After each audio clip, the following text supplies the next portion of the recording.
tracé kii bi ma tegal ko. espace may leen espace pour presse bi waay gars yi oh espace pour presse bi. gars yi gisal lii gisal. oh garawul. Papin sama ko garawul.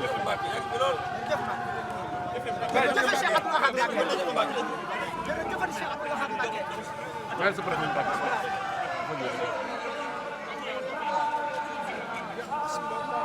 La ilaha illallah Muhammadu Rasulullah.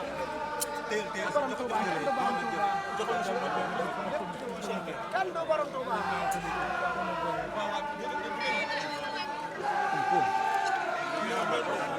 ñaan ci bu baax Mbacke.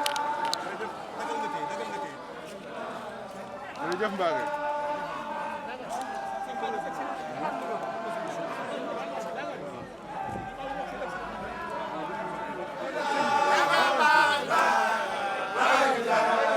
Baye Góor Fall.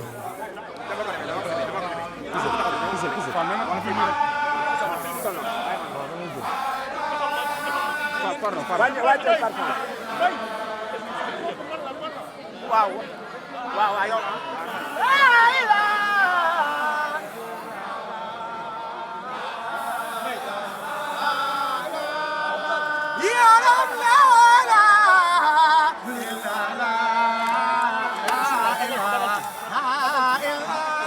Mbay cat bi nga koy jox ma dakk teel bàyyi nii kii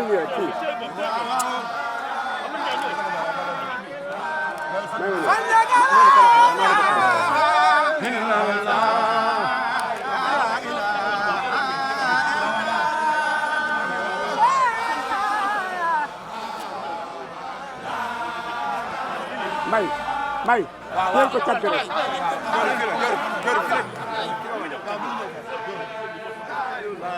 na ñëpp wax jërëjëf Cheikh Abdou Lahad Mbacké. ma dagg ma bàyyi. jërëjëfati Cheikh Abdou Lahad Mbacké. jërëjëfati Cheikh Abdou Lahad Mbacké. jërëjëfati Cheikh Abdou Lahad Mbacké. jërëjëfati Cheikh Abdou Lahad Mbacké. jërëjëf Sidi Abdou Lahad Mbacké yàlla fi yàgg. Sidi Abdou Lahad Mbacké yàlla fi yàgg. yàlla fi yàgg. yàlla yokk leeram.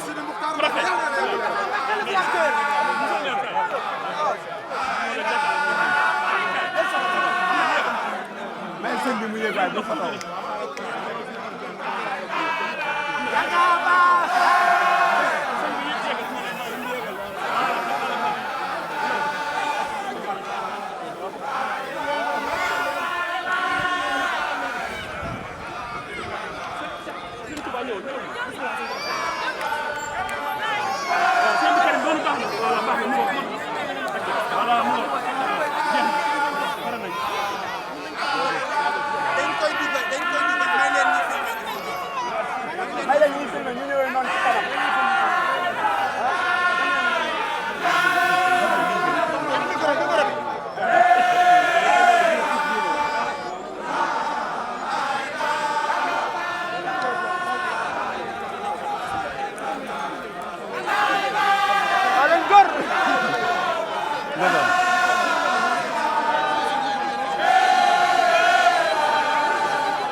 Sëriñ Amsatu Mbàkke rek laa siy tudd moom mu yóbbaale ñi si des ñëpp su ma limee damay juum di sàkku si ñoom ñaan di leen jéggalu si déplacement bi ak dérangement bi xëy na contexte bi ñu nekk dafa xaw a particulier moo tax du ñu mën a tirer en longueur bu kilifa diine yi weesoo ñu ngi nuyu monsieur le maire Mohamed Ndiaye moo ñu dalal ci commune am moom aussi suñu collaborateur di ko nuyu di nuyu délégation bi mu àndal di nuyu waa comité bi nga xam ñoom ñoo doon gérer liggéey bi di nuyu délégation yi fi ñëw yëpp dafa xaw a xat te kilifa yi am nañ yeneen yitte ñuy doxi moo tax du ñu mën a lim kenn ku ne biñ ñu annoncé lii aussi fierté la woon pour ñu ñëw fi parce que boroom xam-xam bi dañ ko laaj nekk seen tarixa yooyu am Sénégal lan lay tekki mu tontu ko ci tubaab ne que les confréries sont des clubs mystiques où se forment continuellement les athlètes de la religion ma yaakaar ne loolu synthèse na li nga xam ne moom mooy mission wu tarixa yëpp tey tarixa yi yëpp benn la wante bu ñu ñëwee tuuti ci ki nga xam ne moom la ñuy tuddee mbedd bi ñu nekk muy suñu maam di suñu wayjur Serigne Cheikh Abdoul Ahad Mbacké amaana fekkewuñu dundam waaye am na lu ñu nettali ci dundam lu ñu neex ñu jàpp ko mooy que ne ndekete moom moo incarné woon li ñuy boole li ñu tuddee ouverture ak fermeté lu am solo la surtout boo nekkee ci liggéey yu mel ni administration nga boole li ñu tuddee ouverture ak fermeté te boo xoolee sax alxuraan moo ko njëkk jàngale xaalatil araabu amanna ba mu jeex donc bëgguñu tirer en longueur ñu ngi jéggalu encore une fois ci kàddu gi ñu yëkkati di ñaanal kilifa yëpp yàlla may leen ñu dellu bu baax ak jàmm ci fi nga xam ne fa lañ jóge asalaamaaleykum wa rahmatullah.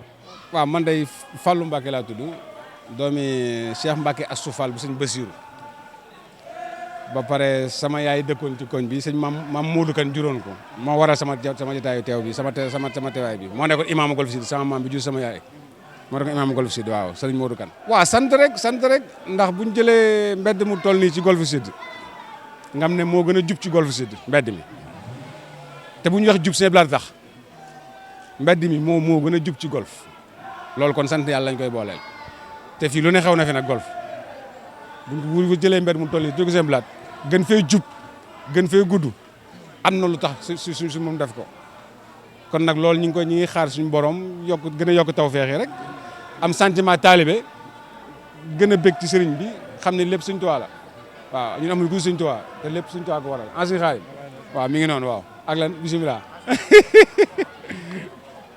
ah nekkub dongo di taalibe Sëriñ Bamba waa kër Sëriñ Bamba soxla ma am accès ci yeneen waa kër Sëriñ Bamba yi dox ci diggante bi du leneen loolu mu taxoon a jóg te liñ ci vraiment liñ doon séentu am nañ ci royo suñu jor ndax ñetti doomi Sëriñ Abdou Lahad ñoo teew fi tey ñetti doomi Sëriñ Abdou Lahad te lu rëy ngi noonu man moom bàyyi ma noonu yaa ngi dégg loolu lu rëy ngi noonu te ñun amuñu ku dul Sëriñ Bamba daal waaw nañ gën a ñaan yàlla suñu toit yokk xewale rek tawfeex ak tey Je m'appelle Serigne Ndoye.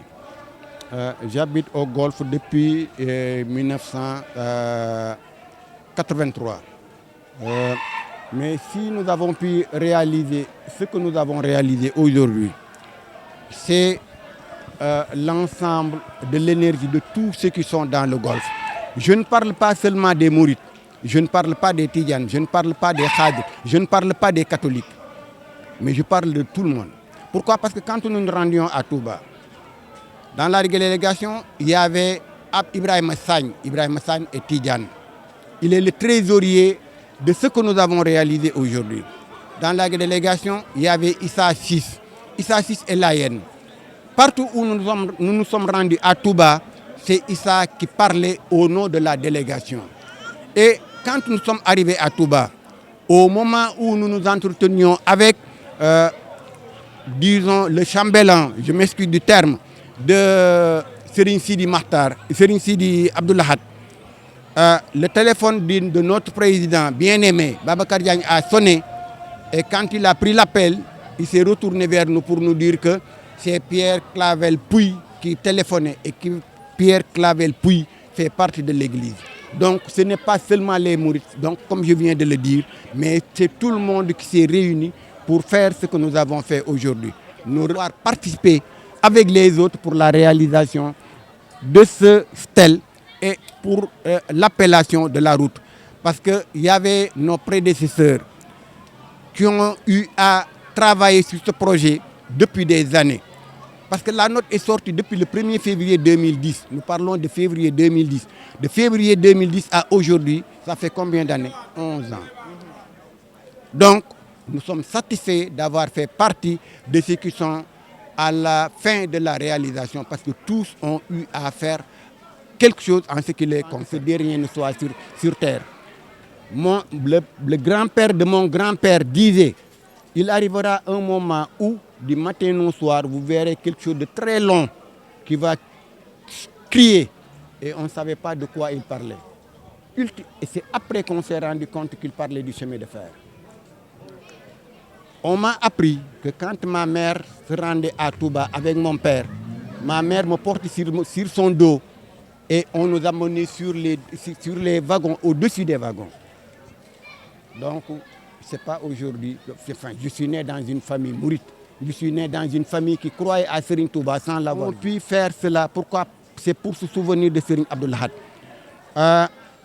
Le 18 août 1978, vous savez que quand vous parlez du mois d'août, vous parlez de mois de pluie. Ce 18 août, les gens avaient un ultimatum pour partir de champs de course. Et des vieux se sont dit que dans ce monde actuel, au Sénégal, on n'a qu'une seule personne qui parle et que le gouvernement écoute. C'est qui? Serigne Abdou Lahad. Et quand ils se sont rendus chez lui, Serigne Abdou Lahad les a écoutés. Et après, il leur a demandé, là où vous allez, est-ce que ça vous appartient? Ils ont dit oui. Est-ce qu'il y a de l'eau? Les gens ont répondu oui. Est-ce qu'il y a une école? Les gens ont répondu oui. Est-ce qu'il y a une route? Les gens ont répondu oui. Il leur a posé une dernière question. Pourquoi vous préférez quelque chose qui ne vous appartient pas et laisser quelque chose qui vous appartient? Les gens se sont tus. Et il leur a dit, allez là où on vous indique et qui vous appartient. Les bienfaits vous trouveront là-bas et ça ne se térira jamais jusqu'à la fin du temps.